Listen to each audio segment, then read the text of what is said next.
السلام علیکم محترم ناظرین، اپنے یوٹیوب چینل پر خوش آمدید کہتا ہوں۔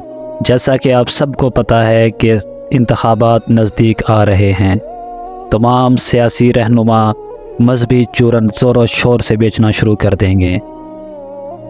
مذہبی چورن سے ریلیٹڈ میرے پاس آج کا ایک زبردست واقعہ ہے۔ ایک دفعہ کا ذکر ہے کہ ایک تاجر نے سستی سی نیل پالش برآمد کر لی، جو تھوڑی دیر کے بعد ہی اتر جاتی تھی۔ وہ مارکیٹ میں نہ چل سکی اور اس تاجر کا بہت نقصان ہو گیا۔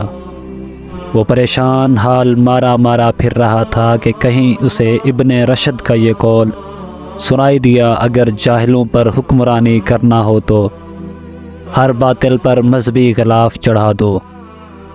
وہ بے حد خوش ہوا، اس نے فوراً اشتہار دیا، اللہ کے فضل و کرم سے ہم نے حلال نیل پالش منگوا لی ہے، جو وضو کرتے وقت بآسانی اتاری جا سکتی ہے۔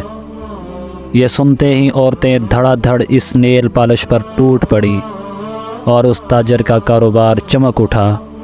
اس نے کروڑوں کا منافع کمایا۔ ان پیسوں سے اپنے لیے ایک عظیم الشان محل تعمیر کرایا اور اس کے دروازے پر ایک تختی لگوا دی، جس پر لکھا ہوا تھا، ھذا من فضل ربی۔ اگر یہ ویڈیو اچھی لگی ہو تو تمام ناظرین سے گزارش ہے کہ میرے چینل کو سبسکرائب کر دیں۔